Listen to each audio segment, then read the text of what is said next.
This podcast is powered by the pros at Paschal Air Plumbing and Electric. Arkansas owned, Arkansas operated. GoPaschal.com. Brett Dolan with us here on Halftime. Appreciate that today, Brett. How you doing? Hey, I'm great. I'm just hoping the weather cooperates. We've got outdoor sports. You get indoor sports for a few more days, but we'll see if Mother Nature lets us play some baseball this weekend. Yeah, the roof held at the Bon Secours Wellness Arena yesterday with all the rain. I was a little worried they might have to, bang yesterday's basketball games. Yeah, I'm iffy on the idea of any baseball tomorrow, but they canceled today's softball 2 days ago. Guess it's just trying to, wait and see what the pattern looks like. But here's one thing I know, Brett. You don't want Hagen Smith to go out there and not be able to let him go as long as he possibly can. So I think that'll be in the coaches and administrators' minds too. Well, but the other part of that is if he pitches on Saturday in a doubleheader, I think you'd like him fresh for the Friday SEC game. Mm-hmm. And not that 6 days or 7 days is that big of a deal, but, just keep these pitchers in their routine. So I'd kind of like him optimally fresh for Mizzou a week from Friday. Yeah, you're right about that. Boy, the weather just doesn't always cooperate when it comes to baseball, does it? So with McNeese coming in this weekend, aside from, wanting to sweep the whole thing, there's some jobs that are open right now. The center field is not settled. Second base right now with Peyton Stovall coming back is not settled. Top of the batting order is not settled. I don't even feel the catching position is settled. So there's a lot going into this weekend for a team that's 10-2. Absolutely, and I do think this is a weekend where these bats can get right. And obviously if it's colder, wetter, windy, maybe it's not perfect hitting conditions, but that's been the element, and I think Dave gave them a C+ or a C for a grade a week ago, and it probably has been different than I expected from an offensive standpoint, at least from home runs and key hits and all of that fun stuff that we enjoy. So I'll be curious to see how he kind of manipulates his lineup this week, because you're exactly right in all of those positions. And if Stovall's coming back soon, all of a sudden there's a kid named Souza who's pretty good. And we've talked about Sprague, Lott, and Holt, and then the outfield seems to be even more of a mess than the infield, because I do think there's enough people to hit on that infield. It's just a matter of who and when and where. But there's a couple guys in the outfield that probably need to kind of get it going before we start these conference games in a very short amount of time. Yeah, there's a logjam as far as who Dave will give the at-bats to at certain situations. And I forget a little that Peyton Holt can play some outfield. So I think that we may see him in left field at times if Jason Jones isn't out there. You want Sprague, Lott's bat in the lineup. I think Nolan Souza is a bat that they're going to want to get into the lineup too. I wonder if they'll eventually look at him at third base for part of this season. Or just DHing, because his bat is special. But I do wonder about, is it a feeling like we're just trying to figure out what this lineup can look like and just try to scratch out enough runs in anticipation of Stovall coming back? And then when he's back and he's, in a week or so and he can get his timing in and everything, it's like he is the kind of hitter, and we've only seen it for a month in his freshman year, but he is the kind of hitter that can really be the linchpin to a lineup to get it to click. He can be. I'm a little bit concerned just not seeing a lot of live pitching, and I know he was maybe excited for the possibility of facing Oral Roberts next Tuesday before Mizzou on the weekend, but I think to your point, if he is acceptable as he gets kind of going again and doesn't show a lot of rust, then he is going to be in that leadoff spot. It should at least solidify the placement in the lineup surrounding a few of those positions that we might see still some battles for, like center field or third base or whatnot. But at least you don't have as much movement within the top 4 or 5 guys, and I think that kind of helps settle things down. But, again, you're just trying to score enough runs for your pitching staff to be able to kind of cruise to some wins. But it certainly would be nice, I would imagine, some days if that offense kind of gets back to where we kind of thought they might be. Pinstripes on Tuesday, huh? I wasn't there as I was traveling with basketball.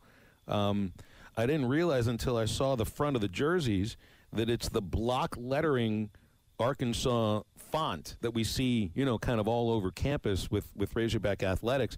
I thought that it might have been, like, I don't know, a cursive Arkansas or something like that. I like the pinstripes. I'm just not sure if the lettering worked out. It was really small letters, which kind of mirrors what you're seeing with the big league uniforms now, where the lettering and the numbers are just tiny.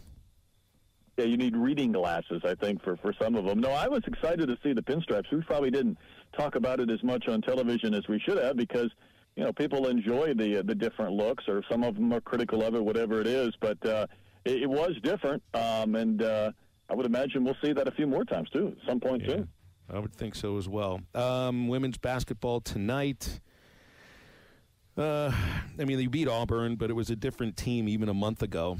They've been beaten up right now, Brett, not only with Talia Scott's absence and the mystery that's sort of surrounding it, just everybody's very tight-lipped about it, but Carly Johnson hasn't played. Sailor Poffenbarger, she took a hit to the head on Sunday. I don't know if she's available today or not. It's just, you try to dream up instances in which you can beat a team a second time, and it's already more difficult if you're fully healthy. And this team has been anything but fully healthy, and it just gets worse and worse.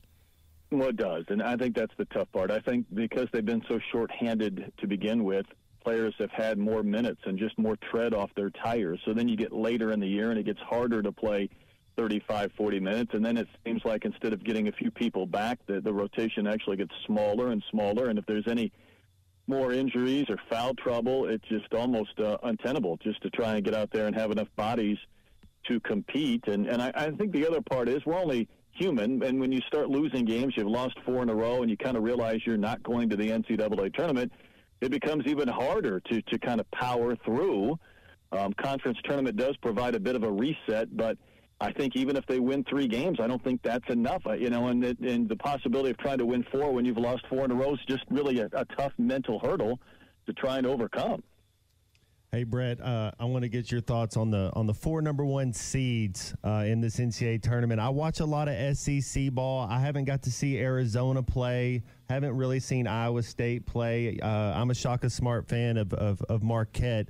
Give me right now who you think when the selection committee gets it all said and done, who's going to be the 4 number 1 seeds in the college tournament? Oh, boy. I don't know if I'm fully ready to throw out 4. I think Houston will be 1. I think they've earned it. They've been probably the best team. I thought, Matt, when they went to the Big 12, they would have a few more losses, and they've had more close games, but they found a way to win those close games as of late. Still think Tennessee has a great chance, and we've watched them just kind of solidify things in the SEC. Iowa State's interesting because I feel like they're maybe in that 2-seed conversation, and then whether or not they can get over the hump. I really think the committee would love to have a West team like Arizona be a number 1. Mm-hmm. They had a loss at home to Washington State, and they were a ranked team, but those are games that you probably need to win if you're going to be a 1 seed. And I try and watch as much Arizona as I can because I spent a lot of time in Tucson and kind of a little Wildcat fan myself when I get a chance, but I don't know if they're quite good enough. But I think if they could win the conference tournament, then maybe they might be that natural, that West Coast number 1. I think this might be a year that Tennessee is able to remove the regular season and from Rick Barnes' nickname. It's funny, I was watching on Twitter this morning, Fran Fraschilla just tried to celebrate Barnes' regular season championship by pointing out he was unceremoniously dumped by Texas, hired by Tennessee the same day. I mean, all these years ago, and now has a regular season championship, but no postseason success with Tennessee, and the Texas fans were pretty quick to point that out. And then Fraschilla went back at him. He was calling them jackasses. It was very entertaining morning programming.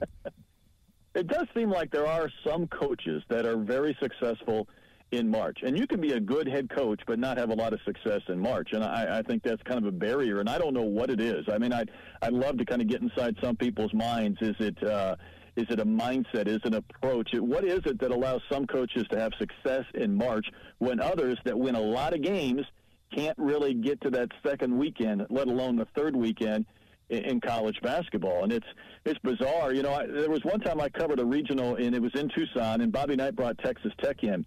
And he had this saying, he goes, you guys get me to the second weekend, I'll get you, meaning the players, to the Final Four. Like he could have just enough influence, or whether it was strategy, whether it was game planning, if his team could get him a couple of wins, he would find a way to get to them to the Final Four. And there's a lot of coaches that just can't win those first two games. And I don't know what it is. I don't even know what makes sense when you can win 23, 24 games every regular season and have good teams, but you kind of see your aspirations melt away once you get into the NCAA. Matt, do you feel it's like there's a difference in how you build a team? Like in baseball, Major League Baseball, you get teams that basically you're trying to build to make it through a regular season, and then you get this, this compacted, best of 7 or best of 5 or best of 3, and it doesn't feel, I don't want to use the term fair, it's just like this isn't necessarily indicative of how good this team has been. You get the sense of that in the basketball tournaments because it's down to one loss. I mean, it's more random than anything else. If you build a team that is as good as they are to be a #1 seed, then you can win the national championship. I mean, to me, it is that simple. Yeah, I mean, you've seen a team like Virginia, you've seen a team like Purdue have high seeds and then lose in the opening weekend. But when I was at Jacksonville, Phil, our team was built to beat the Colts. It wasn't necessarily built because they were in our division. You had Peyton Manning, they had Mathis and Freeney on the outsides. You had to be built to beat them first to get into the playoffs, and then you take it from there. Yeah, nobody's ever worried. I think. Well, Brett, I was just going to say, nobody's ever worried about, I'm building my team to beat Kentucky and beat Arkansas and beat Alabama. They're not worried about Eastern Kentucky because, you play them in November and you view it as, we got to win the game, but it's a tune-up. Right. And to Matt's point, I think that's what we talk about with Big Ten football. You're trying to win ugly games in November. You're not trying to win playoff games, and you get to the playoffs outside of Michigan this year, and things look differently. And I'm with you because we talk about it, Phil, in college baseball. High Point won this game. Stony Brook won this game over LSU, and you're like, how in the world do these teams win these games? But we know college baseball's older. We know college basketball's older. These mid-major teams have been together 3 or 4 years. Maybe we might even see more upsets than ever before. And sometimes I guess the only other flip side of that is I believe teams that can score enough to win in the regular season, sometimes they go up against teams that aren't playing good defense, or maybe they don't play good defense. It always feels like in the NCAA tournament, you're going to get teams' best efforts, or you should. So if you're a team that doesn't play defense and you're trying to outscore somebody, your opponent might just nullify your offense one game, and that's going to be enough to kind of knock you off your path towards a Sweet 16 or beyond. Hey, Brett, last thing. You see that Jake Paul is fighting Mike Tyson July 20th. I went back, and that's a 57-year-old versus a 29-year-old. That would be exactly the same. Now, tell me who could get these guys out. Which of these 57-year-old pitchers would be able to get a current major league hitter out? Greg Maddux, Tom Glavine, Curt Schilling. Yes, all three. No, probably the first two more than the last one. Schilling would give up a few solo homers, but he'd find a way to kind of get you out over 7 innings. But I think Maddux and Glavine could really frustrate you, kind of like those Grambling pitchers that were throwing 59 miles an hour to the Razorbacks and watching them swing out of their shoes. I think they could just kind of frustrate some big league guys and spot some pitches on the corners and get them swinging crazy. BetOnline is your #1 source for all your betting needs. Get the latest odds, lines, and matchup reports for baseball, boxing, golf, and more. BetOnline continues to be the fastest and easiest way to place your wagers, including live betting and your favorite casino and card games available to play right from your phone. Head to the website or use your mobile device to sign up today and get in on the action. Remember to use our promo code BELIEVE, that's BLEAV, for your 50% welcome bonus on your first deposit. Bet online, where the game starts.